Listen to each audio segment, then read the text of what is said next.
Hey guys, welcome back to my channel for an all new episode recap of today's Daysofourlives, January 24th, 2025. So we start off with Ava and Brady, right? We continue with them. So Brady is just telling Ava how he's just putting on a brave front for Kristen. He's really just freaking out. He's really just worried about whether or not Rachel is going to come back home. He's blaming himself. He's blaming Kristen and himself for how they parented and what that resulted in with their daughter.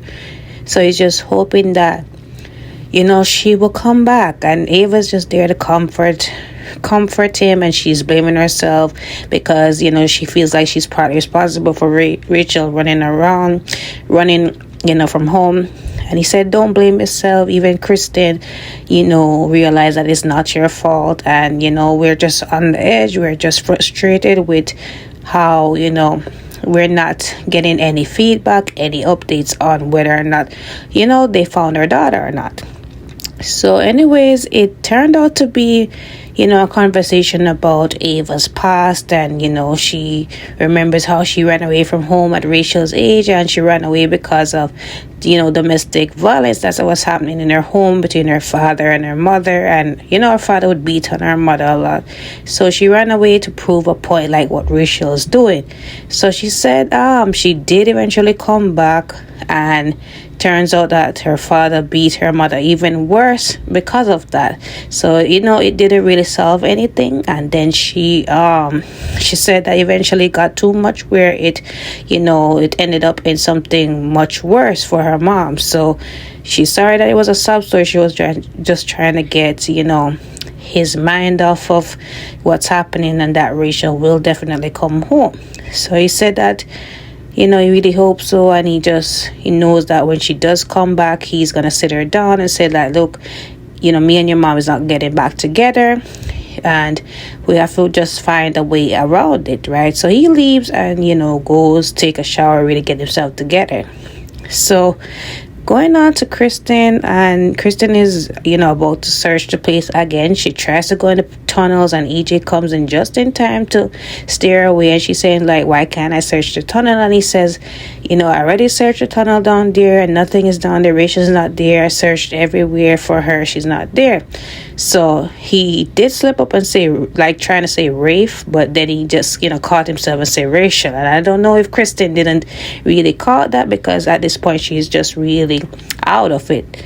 So he said that he's trying to help in the search by employing some of their family's people to search for her, and he put up a reward. So she said, you do that for her? And he said, yeah, she's my niece, and I am here for you both. So anyways, we hear more about Kristen's real family side. So if none of you really know about the history, Kristen is definitely not a Demira by blood. Stefano adopted her and her brother Peter because they're actually Blakes. So she talks a little bit about her mother and how her mother was definitely different from her. She named Rachel after her. Her name was Rachel Blake. So she said that she reminisced about time they spent at their family home in the summer, and some deep, dark, scary stuff about her family, and how her mom, I think, blew up the house, and their father was almost killed in it, and I think it was Stefano intervened and took them away from her. So now I don't know if she knows that her mom is dead or alive or anything, but she really wanted Rachel to come out like her, have that family side instead of the Mara side. So she just really really worried about her daughter, and EJ tries to cheer her up and said that, look, you're doing the best that you can by her, right? So she talks about Brady, and EJ saying, where is that man? Like, he's supposed to be here comforting you. And she said he was here earlier, but he went for a shower, but he's taking a while. So he said, maybe he's preoccupied. And she said, maybe he's preoccupied with Ava. And he's like, they're still an item. And he said, yeah, they're still an item. And I kind of blame her. I was trying to just put up a front, so I guess that wasn't real. She does think that Ava is to blame, and she said if it wasn't for Ava, me and him would be together and Rachel wouldn't have run off. And I'm like, Kristen, this is why your daughter is how she is. It could be Ava, Chloe, it doesn't matter. Rachel will not like the person that her father is with unless it's you, and also because you fed that into her head. So now she is stuck on that of this this illusion of you guys being together and you all being a happy family, and it can't work out that way. She's far gone. So Chad is also doing his part by, making sure that his newspaper put out stuff on Rachel to bring awareness. So JJ comes in and, he informs Chad that there's not much updates. There's no lead. They thought they had a lead with this one girl that got, ran off on the road, but turns out that it was somebody else. So it's not Rachel. So at this point they just feel like she disappeared out of thin air. Salem PD really sets the bar right up there for incompetence, but we're not gonna get into that. But anyways, he said there's not much tips, no updates or anything like that. So anyways, Chad informs him that Kat is back in Salem. So he said, I thought she was in Vancouver with her family for her mom. And he said, yeah, her brother is still there, but she has to come back, to look after Felicity in her final year of high school. So, of course, JJ cannot understand or really simply comprehend that nobody else is there to watch over Felicity. So somebody had to come down here, and it had to be Kat. It can't be two minors looking after each other, because Aaron is still a minor. He's still in high school as well. So I don't know how, JJ don't have the common sense to understand that. And he said, do you know how much damage she did to her family? Yada, yada, yada. So he tells him that, she probably is going to be working for Marlene as her assistant. So he's like, Marlene don't understand the damage she did to her family. And he kept going on and on. So Chad said, Marlene is very much aware of it. But at the same time, we have to move forward, and JJ doesn't want to run into her in Salem. I mean, Salem is a very small town. It is what it is. Like, keep it pushing, move the other way if that's what you have to do. But I guess he has to hold a grudge for everything, and it doesn't apply to Gabby. So Chad bring up this point about how much damage Gabby is doing to the family, and he said it doesn't compare to what Kat did. And he's saying like, you're saying I'm not supposed to date her. So he said, I am not telling you who you should be associated with, but let's be fair. So Julie comes in at that time, and JJ saying, do you hear that, Chad is okay with Kat being back and Kat staying in Salem? And she said, at this point, I really don't care about that, Obviously, you can tell that Julie's still going through her grief, and she can't really focus on that. So she comes back out and she gets some chamomile tea to try to sleep. And Chad is saying, I take it you're not sleeping yet. She said, I can't really sleep. Like, I'm still how I am. I'm still how I'm feeling. I'm grieving still. So Chad still mentions to her that she probably needs to talk to Marlene, and she said, what good will that be? I don't think I'm ready yet. So he convinces her at some point, and she did put on her coat, and he brings her to see Marlena. So speaking of Kat, she goes to see Marlena. So at this point, she still didn't get the job yet, but Marlena apologizes because she was preoccupied with family stuff and that her granddaughter is missing. So, Kat offers, her empathy, and she's sorry to hear that. She understands why, Marlena could not, talk to Kayla about, seeing to hire her for this job. So she said that she's also been trying to reach out to John about, what's happening at home. And she said that at least you got to tell him about the whole thing with my mom. And she said she hasn't even reached out to him to tell him that. So at this point, she knows that if he was here, he would have been the one to bring Rachel home. So it's just frustrating. So she tells Kat about, some throwback history about John posing as Roman. And, Roman was her husband at the time. And it, in a strange event or turnaround of things, now John is her husband. So, Kat also talked about, She said at least you guys were just, you were innocent victims, and all this is nothing compared to how I treated Chad. And Marlena tried to empathize with her and said, look, you are a victim of circumstance.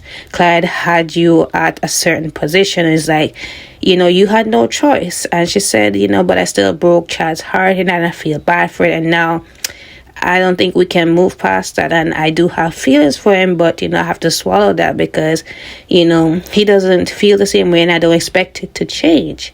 I just have to know how to avoid him and just move forward. So Julie and Chad come over to Marlena's office, and of course, you can cut the tension in there with a knife, because the way how Julie was looking at Kat and Chad, it was just really awkward. So anyways, they leave out, and Julie is talking to Marlena, and Julie said, I'm not here, on my own volition. Chad, said to me that I need to be here. But I really respect you. You're a great friend of mine, and I trust your opinion. I'm just not really there yet to really talk. I'm a grieving widow. I'm a recent grieving widow, and I feel like I'm entitled to feel sad. I feel like I'm entitled to think of my husband all the time. So, am I wrong for that? And Marlena said, no, you are justifiably right about that. But, she does convince her to, do one session, and if she doesn't really like it, she don't have to do it again. So Julie, obliges and said, okay, I will try it.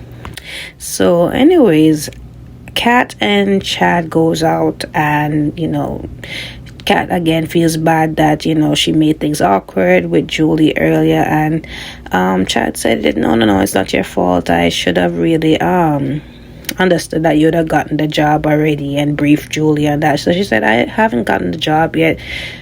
So Chad is again being inquisitive. I don't know why he feels like he needs to know every little detail of Kat's life. I mean, if you're not that interested in her, why are you doing that? But anyways, he asked her, and she said, I don't get the job as yet. I'm still waiting on, Marlena to speak to Kayla on my behalf and all that. I was just here, talking to her, just, psychiatrists discussing feelings and all that. And that was really it with them. Let's go on to what's going on with little Miss Rachel here. So she's there with her pet snake in this undisclosed location. Then this lady in white comes in, and she doesn't know who this person is. So she said, like, if anything, like, you're trespassing in my place, like, why are you here? So she said that I ran away from home, and I wanted to, teach my parents a lesson. So she said, like, why do you want to do that? You don't care about your parents being worried. So she said, yeah, I want them to be worried. Like, I'm trying to prove a point here. And I just shake my head and I said, this is a good girl. But anyways, she said it's because of, somebody named Ava tried to come between her and her parents and them being a happy family. So she said, that's, very, wrong of Ava to be doing that. So anyways, we find out that this undisclosed location is, Kristen's actual mom's old place. So remember, earlier with her, Kristen and EJ, right? She was looking for this scrapbook that was reminiscent of her mom's place, and just memories of her mom. So it looked like Rachel took it, and then she actually showed this lady in white the album and all that. So anyways, Rachel talks about how uncomfortable it is having Ava around, and this is when the lady, tried to manipulate Rachel even more and her thoughts even more, and said that she need to call Ava. At this point, Ava was by herself, and Rachel, called on an old telephone, her number, and she said that she needs help and she needs to come to this certain address. So that's when Ava tried to reach out to Brady. Brady was in the shower. He comes out. JJ was there, and JJ was telling him there was not much updates, or if he got any updates. He said not really. So he goes back out, and that's when Brady saw the missed call, and he tried to call back Ava, or he heard the voicemail was really choppy. So that was it with that. So Ava go out there on her own because it's real good intentions. So she's looking for Rachel. She saw the pet snake, and that's when Rachel, with the help of this lady, right, slap her on the head with an object or a trophy, something like that. So Rachel, You know, I hate to say this about children, but you're definitely a spawn of evil right now. So at this point, we really don't know this lady in white's name because she did not tell Rachel her actual name. However, you know, I am putting two and two together and thinking this is Kristen's mom, Rachel's grandmother on that side of family. I think it's actual Rachel Blake. So let's see. But don't forget to like, follow, subscribe to my channel, guys. I hope that you guys have a wonderful weekend. See you on Monday.